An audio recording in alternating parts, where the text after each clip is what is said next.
I want to get into diaphragmatic breathing, the action of the diaphragm. So I want to spend a little bit of time on that. So I'm going to just show you a picture on my computer. Okay. This is the diaphragm. You see where it's placed. You can also see that the diaphragm attaches to the front of the ribs, the side of the ribs, the rear of the ribs. It attaches to the L4 vertebrae, and it also attaches up front to the sternum. The diaphragm, well, I used to think the diaphragm was a smooth muscle, like your intestines are a smooth muscle. The diaphragm is actually a skeletal muscle, meaning it's striated, meaning you can consciously control the movement of your diaphragm. Repeat that. You can consciously control the movement of this muscle, just like all your other skeletal muscles are within your conscious control. And the way the diaphragm works, in its relaxed state, it's very much like a jellyfish or a parachute. What it's shown here on the one on the left and the one that you can't see in the ribs. Well, first of all, let me point out a couple other things about this picture. 2/3 of your diaphragm muscle is in the rear, is in your back. 2/3 of your diaphragm is in your back. If you just, relax diaphragmatic breath right now without any additional instruction, almost certainly you're only moving the front part of your diaphragm or relaxing and contracting the front part. I want you to get in touch, take a few breaths, and I want you to get in touch with the rear, the back part of your diaphragm. And just notice there's a whole nother world of engagement. You can engage the full diaphragmatic muscle by engaging the back part of it. And I believe even people who do diaphragmatic breathing, I know I've been studying this and working on this for decades. I never really grasped the fact that number one, it's a skeletal muscle, which means it's under conscious control. It can be expanded and contracted, just like your bicep or any other muscle. And the second thing is that the majority of the muscle is in the back. And I know in just observing my own relaxed diaphragmatic breathing, I really wasn't engaging the back. So the best way to engage the back of your diaphragm is to take your tongue and create a very gentle suction flat against all the roof of your mouth and all the little ridges. You don't want there to be like any air or space. And if you do that, and we'll work with this in another minute, we'll work on the face muscles about as relating to breathing. But for now, the two things I want to share with you. Number one, don't make a big suction with your tongue. Just make sure that it's covering the roof of your mouth and there's not air in it. You don't have to like suction it. Just be there, and that allows the glottis to open, and that allows the back of the diaphragm to engage.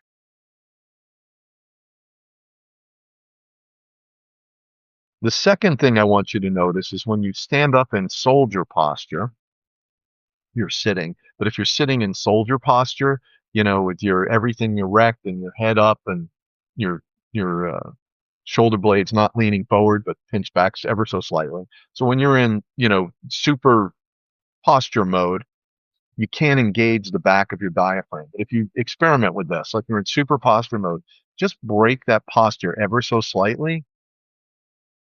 And on the next breath, you'll be able to feel the back of your diaphragm expanding. So we want to get the whole muscle. So when we say we're breathing diaphragmatically, we're using the whole diaphragm. And I want you to be aware of that forever from now on, like throughout the day. I want you, as you diaphragmatically breathe, as you kind of find yourself in a relaxed diaphragmatic breath, I want you to consciously connect with the back half of your diaphragm. Don't give that part of that diaphragm away. The second thing that's very confusing for me personally in diaphragmatic breathing is when I inhale, it feels like my belly is pushing out, my back is like things are pushing out. So it feels like you're at the top of the parachute, but that's the opposite. The way it's shown here, the top of the parachute, like when it's in full parachute mode, that's exhale. That's the full exhale. The inhale it's not shown here, but on top of the diaphragm, the top layer of the diaphragm is fascia. And the inhale, when you inhale, that fascia is the center of your diaphragm is actually pushing down. It feels, you kind of have to just, you'll see what I'm saying. You just got to play with this yourself. But as you're inhaling, the diaphragm is pushing down. It's flattening. That's what's pushing your belly out. That's what's pushing your ribs out. Not the air. It's the muscle push down. So on the inhale, you want to imagine the top part of that parachute or the top part of that dome is intentionally being pushed down, flattened out. So even though your stomach is going out, like when I feel it, I always get confused, but you got to really think about this. You have to put yourself, use your inner sight and put yourself in your diaphragm. And what I want you to do is the next time you inhale, if you can, I want you to see that top part, the fascia part of your diaphragm pushing down and flattening out. And then when you inhale, it's no effort. It's just a relaxation of that muscle back into jellyfish mode. And then the next inhale is a little bit of exertion. You have to connect with it consciously and flatten the parachute out. And then when you exhale, you just let go of it completely and it returns to its relaxed position. So this dome is the relaxed position. That's the exhale, the full exhale. The inhale, you've got to push the center of your diaphragm out using the back part of your muscle, the front part of your muscle, push it down. That's what, when you push it down, that creates negative pressure in the lungs. That creates negative pressure in the lungs, so the air comes into the lungs. So when you push down, when you inhale, when you're diaphragmatic breathing, when you inhale, you're pushing the dome of the diaphragm down very gently, and that creates a negative pressure in the chest cavity, in the part above the diaphragm, that is then filled with, that allows the air to come in. But here's something that most people don't understand. When you push the diaphragm down, when you inhale, you're also creating a positive pressure on the organs below the diaphragm. And we're going to work with that. So from now on, let me just say that. So when you inhale, you're creating negative pressure here, which is resolved by the air coming in, and you're creating a positive push or compression in the organs below you. So simply diaphragmatic breathing is a really healthy way to massage your digestive system, to massage all of the organs. You're putting positive pressure, and then when you release, it's a release of pressure on the organs. And then it's positive, compresses the lower cavity, and then releases the pressure on the lower cavity. Most of us think of the diaphragm when we inhale, we're creating negative pressure that draws air, but we're also, I want you to be aware, you're also creating a positive pressure on all the organs that are stuffed in, jammed in under your diaphragm. Now, the next diaphragm I want you to be aware of is your pelvic floor. That is another diaphragm. It is also, in a sense, under your conscious control. But what I want you to do is the next time, okay, you're all relaxed, you just exhale. The next time you inhale and you push the diaphragm down, I want you to, in alignment with that, expand the pelvic floor. I want the diaphragm and the pelvic floor to do the same thing. I want them to work in harmony. I want you to create a rhythm of these two diaphragms. The first one you're consciously controlling, and I want you to also relax the pelvic floor diaphragm, expand that, because you've got positive pressure, and by expanding the pelvic floor, you're equalizing the pressure.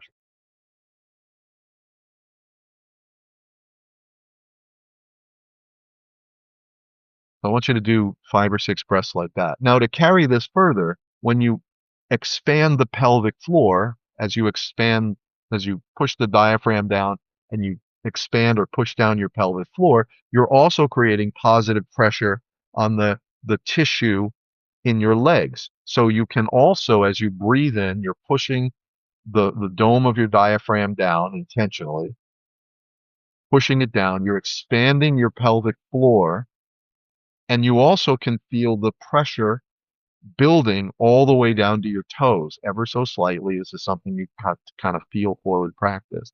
And then when you exhale, when you relax the diaphragm, the pelvic floor now rises in unison, and that pressure on your legs, on the tissue in your legs, comes back. Now, most people don't realize if you ever hit your thumb with a hammer or hit your finger with a hammer or gotten hurt, what you'll notice is, ow, that really hurts. What you'll also notice is it starts to swell up. And that swelling in itself hurts because what's happening when your finger or your arm or something starts to swell, all the liquid, the lymph and the liquid is now in this tissue. It doesn't belong there and it doesn't go away right away. So when you breathe and you're creating positive pressure, in the in your organs, and then you're pushing down your pelvic floor, you're creating positive pressure in the tissue in your legs, you're pumping pressure into the system, and then when you exhale, the pressure is being released. And what this is doing, this is really healthy, is what it's doing is it's moving and compressing and decompressing the tissue in your legs and your thighs and your calves and your ankles and your joints. It's creating pressure and then releasing and relaxing the pressure. So your breathing is very much like a pump. And we're going to just take a pause here and do some breaths now, working just diaphragm, pelvic floor, and feeling the pressure rise and fall or grow and shrink back in our legs. And I want you to realize that the diaphragm is truly a pump, a pressure pump, that when you change the pressure in your diaphragm, it immediately alters the pressure in your lungs, and so the air comes in. It also compresses the organs, which is good. And then what you're also doing with your pelvic floor is you're aligning with that, and then you're allowing the pelvic floor to push the pressure back down into your lungs. Just do that for 5 or 10 breaths.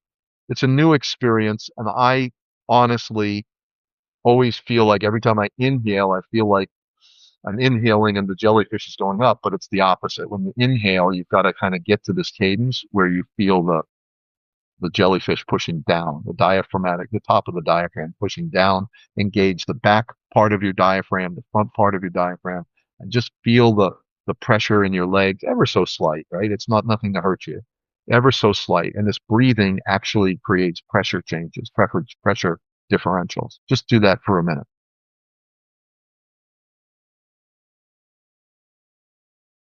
Focusing on three things, focusing on pushing the dome of your diaphragm down on the inhale, coordinating that with the pelvic floor, and then feeling as the pelvic floor drops. You also want to feel that tissue pressure in your leg, ever so slight, and then feel how that all releases when you relax the diaphragm and let it come back up into relaxation mode.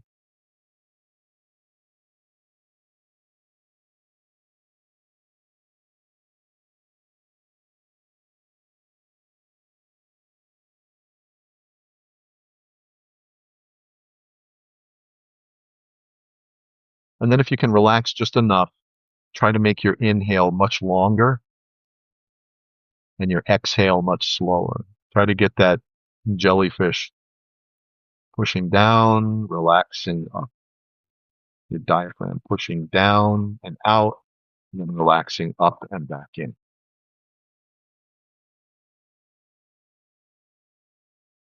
So what's happening in your breath is secondary. Like that's just happening. We're not focusing on that. We're focusing on the diaphragm, the pelvic floor, and the pushing the pressure through the lower half of your body, and then releasing that pressure on the exhale.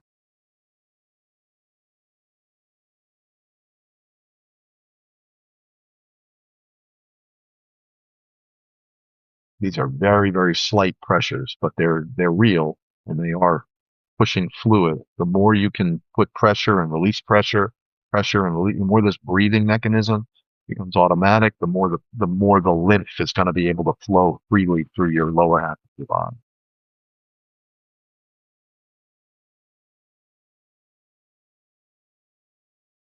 Yeah, that's not a problem, Liz. Like just do it however you feel comfortable. Generally, when you breathe in through your mouth, you're using the chest muscles or these top muscles, not necessarily the diaphragm and the pelvis, but do it however you got to do it. A lot of people might even have congestion here and find it difficult. That's okay.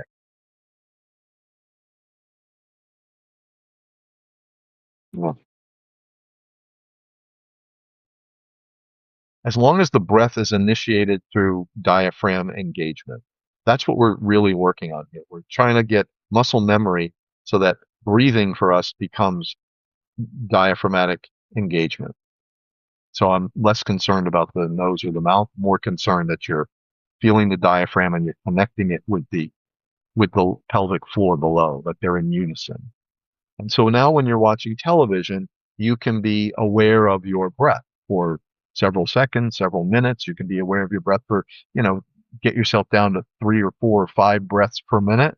And you might be able to maintain that breathing, that diaphragmatic awareness, pelvic floor awareness, full pressure in your legs, release, create pressure, release the pressure. You might be able to do that for 4 or 5 minutes. Wonderful. That's the progress we're looking for. And see, breathing, this breathing, this diaphragmatic breathing is adjacent to meditation.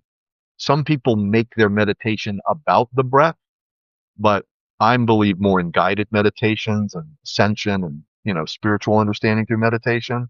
But this is adjacent because we all do have to be aware. Inner sight, you can again have your inner sight even with your eyes open. Possible to have inner sight even with your eyes open. That's where your awareness is, not where your eyes are. So even though looking at the wall across the way, I'm still visualizing, I'm still on my diaphragm, feeling it push down, feeling the pelvic floor.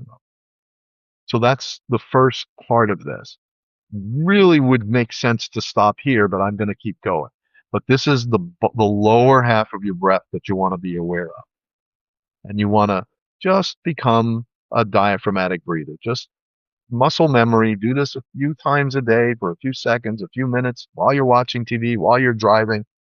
You don't have to be meditating to do this. This is just an awareness of your breath. Relaxing the diaphragm, pushing the diaphragm down, relaxing it again. See if you can release all tension as the diaphragm relaxes.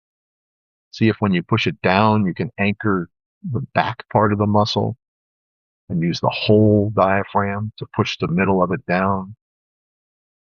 Make sure you're connected like they're connected by a stick, your pelvic floor, your diaphragm. These are all good things to be thinking.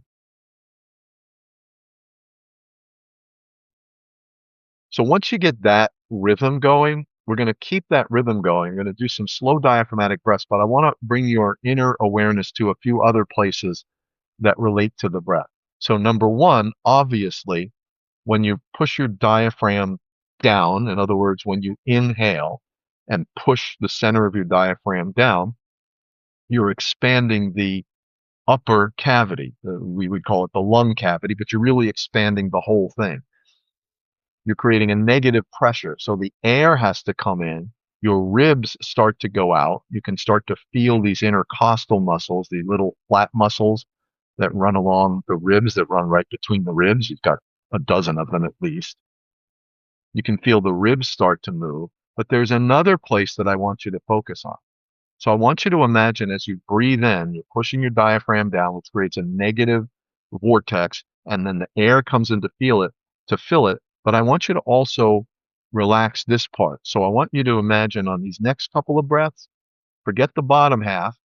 If you can still align your pelvic floor, that's good. But forget that for a moment and focus now on the torso part and feel it expanding out and up.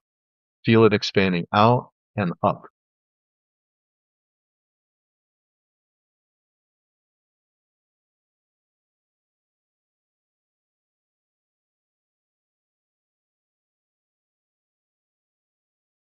And as you relax and the diaphragm relaxes, all of that contracts again. And then with pure intention, drive the middle of your diaphragm down slowly. And I particularly want you to, right here at the top by the clavicle, I want you to open those gates. Let that fully expand as well. Open all the gates in your torso. In other words, if you allow everything to open up, it will open up. If you hold on to it, it will stay tense and rigid. You want to allow this breath to happen. Allow, as the air comes in, allow all the gates to be released, all the tension gates, all the block, particularly up here. So I want you to feel the whole torso expanding and then compressing.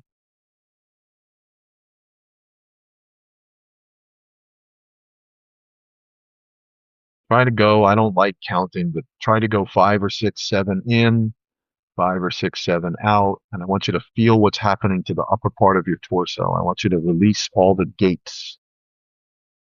particularly the one up here, and in the ribs and in your back. Just release everything and let it go out.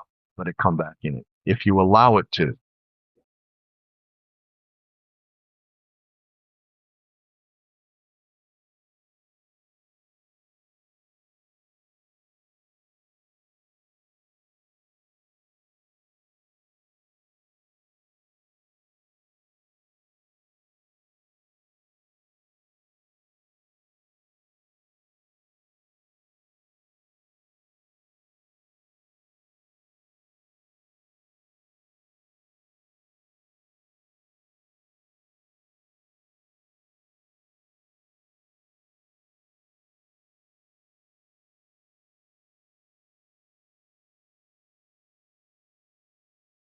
I want you to observe the pressure changes in the torso, and I want you to feel as your diaphragm goes down, the air comes in, all of these muscles should let go. Everything should just allow yourself to expand, particularly in the clavicle.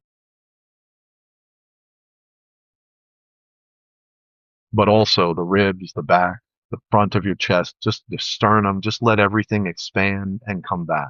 And just do some diaphragmatic breaths like that for a minute.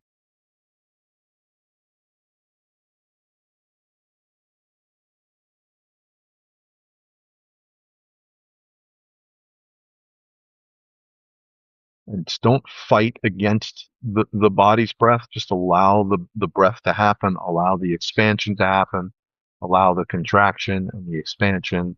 Just get into that flow without you stopping it or expecting something.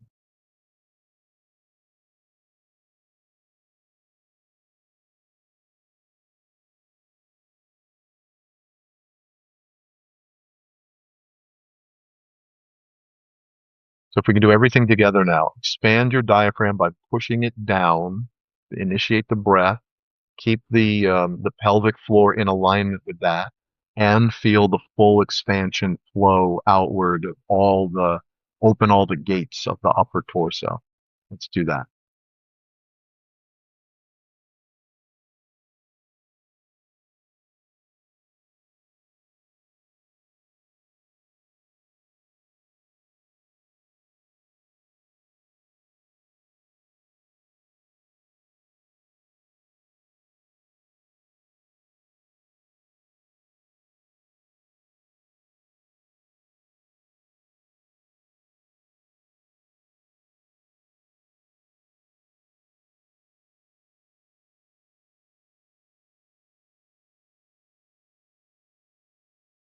You are a breathing machine. That's all your body is. It just breathes. That's what it does. It's just like a tree. It's not an accident that when you look at a picture of your lungs, it looks like an inverted tree. You know, here's the trunk and here are all the leaves. That's not an accident.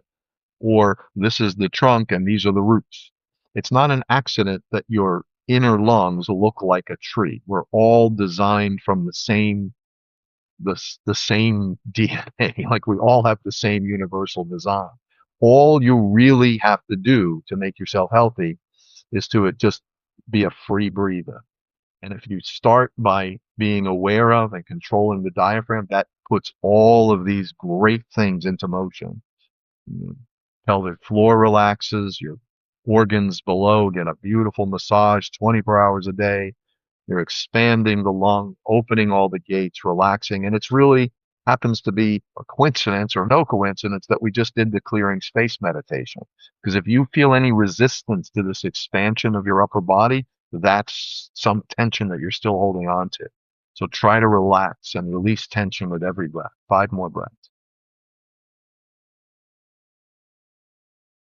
Put your inner sight on your diaphragm, push it down, pelvic floor down, expanding. Feel the expansion. Feel particularly your clavicle expanding.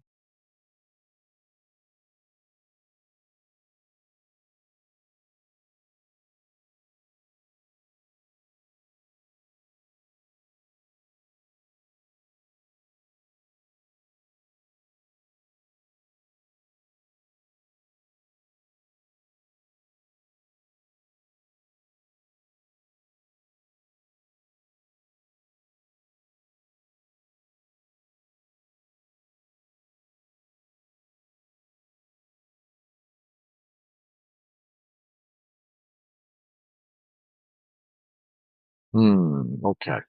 Now, that may sound like, oh, Alan, I knew all that already. All right, here we go. Here's what's coming next. You didn't know this. All right. The next time you breathe, I also want you to know this. In this one, it's important to put your tongue on the roof of your mouth. Don't suck it, but just make sure that it's flat against it and there's no air pockets. You don't want any air. Once you have your tongue there, then I want you to swallow. I'm talking, so it's hard for me to do it. And what that does is it relaxes the glottis. And what we're now going to do is on the inhale, I want you to feel this. It's all, everything that's happening is because of pressure, right? The air pressure comes in and it pushes our ribs and our muscles and our clavicle up. I want you to now also realize that the air can also flow with your tongue closed and your glottis open, can also start to flow through your head. So I want you to open, I'm just going to use the word gills. You don't have gills, but I want you to open this part. And by doing that, you're now increasing the pressure in your brain. You're gently massaging the brain by increasing the pressure and decreasing, increasing. You're breathing now and including the upper body, your neck. Relax this part. Relax your ears. Your cheeks are like a diaphragm. It's the same thing. Relax that. Relax everything. My tongue is on the top of my mouth. I want you to relax your jaw and just move it forward a half an inch. And that opens up the whole back airway. Now, you're not breathing air into your lungs. The air is in your lungs. It's going to your heart. It's getting circulated to all your cells. What you're doing is you're rising the pressure. So when you're not breathing air into your clavicle or your ribs, what you're doing is the air's coming in and you're allowing the pressure to ripple out without any holding on to anything, without any resistance. And it's the same thing here. I want you to release all resistance here, release the resistance in your jaw, keep your glottis open, and just let that same pressure, just feel it all the way into your head, into the front of your head, into your eyes, into your cheek, the top of your cheekbones. It's a very natural thing. And then when you exhale, so try to feel it all the way. This time we'll bring the legs back into it. Inhale by pushing the diaphragm down intentionally. The pelvic floor goes down in alignment with that. You'll feel pressure expanding into your legs. You'll feel pressure expanding into your ribs. And then I want you to also allow this pressure equilibrium to go through your head. And then when you exhale, all the pressure drains out. So it's, I guess you call it a full body breath, but make sure you're including everything, the back of your head, your forehead, the tip of your nose, your cheeks. Everything is included in this breath. Just open all the gates, so to speak, and just let everything expand.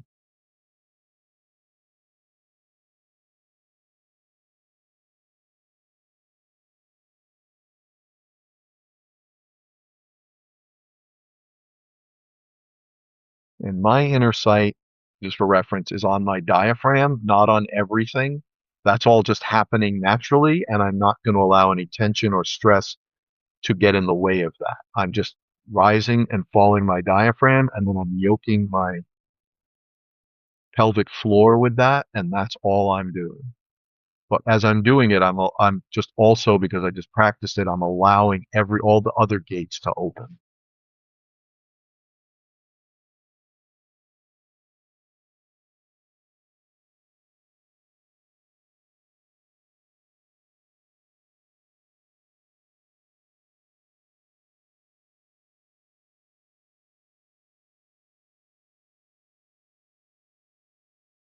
Now I'm going to show you something incredible.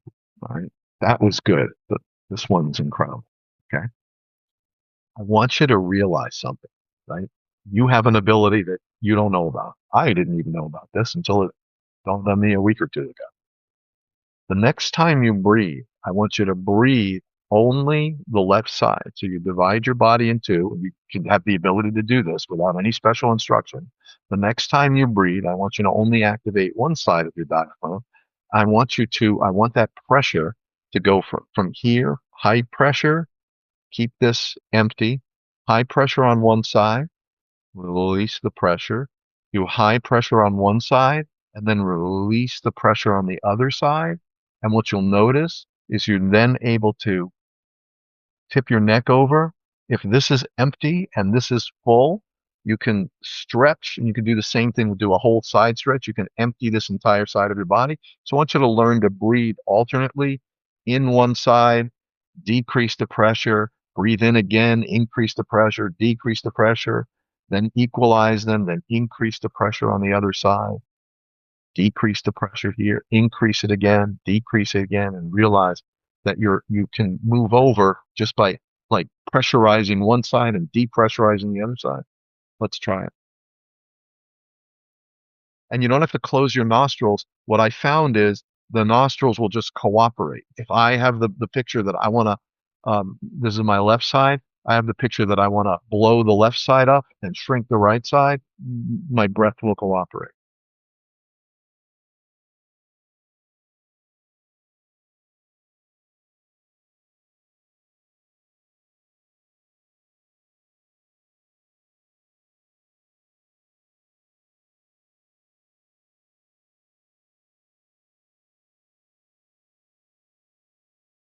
I also can feel this all the way through my left leg and then decompress the right side, shrink the right side. You can almost feel once this is pressurized and this is empty, you can feel how much more you can stretch. And then do it on the other side.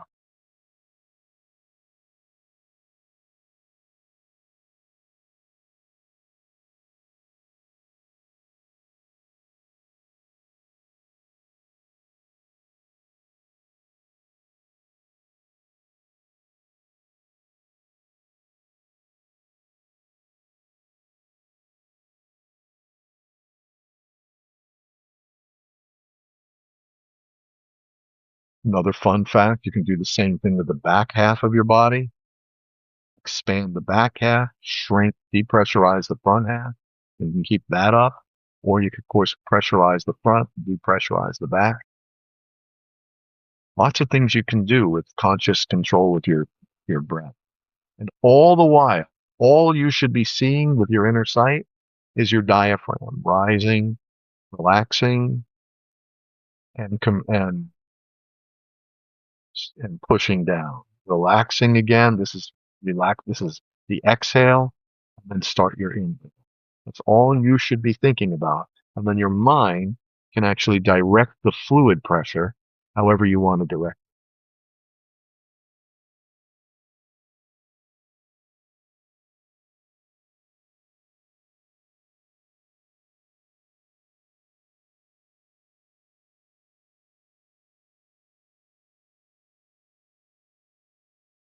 What you start to figure out is your diaphragm, relaxed, is setting a wavelength, a slow 3 or 4 beats per minute wavelength for the whole body, for the energy, the positive push of liquid, of hydraulic pressure and the release of hydraulic pressure, the creation of pressure, the release of pressure. This is very healthy for your tissues.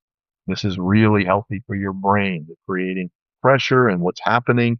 See what you don't, what it's hard, you don't see it, right? But what I'm talking about, creating pressure, releasing pressure, is in your arms and your legs and your chest and your head. All of this is what's doing when it creates pressure and you release pressure. It helps to drain the lymph. Your heart pushes out the blood. So you don't really have to worry about all the parts of your body, every cell in your body getting nutrients. That happens automatically. But the lymph can settle. And when you learn to pressurize and depressurize, it's actually helping the lymph. And the lymph is the second half of your circulatory system that nobody cares about and nobody talks about. But it's really important that your circulation be really strong, unobstructed to all parts of your body, because that's how your cells get oxygen and chi or prana, life force. It's really important to circulate the blood part of your body, but the other liquid part of your body, your lymph, is also important because that's how you get rid of all the cellular waste. And the more you use your breathing as a pump, again, I say this is more of a health practice than a meditation practice. Because deep breathing is for your health. It could be a meditation, but that's not my kind of meditation. You may enjoy meditating like that, but I like thinking about something. I like guided meditations. So it's more a health practice than a meditation practice, but they're adjacent. Breathing and meditation are adjacent. To my mind, meditation means a journey, like opening up the inner world. It's more of a mental experience, more of a visual, if you know what I mean, more of a dimensional experience or an inner experience as opposed to breathing. But now we're going to breathe deliberately. We're going to cause our fluids to, we're going to cause our tissues to expand, and then we're going to help our tissues relax. And understand that the diaphragm that's what the diaphragm is supposed to be doing. It's the pump that regulates the whole body.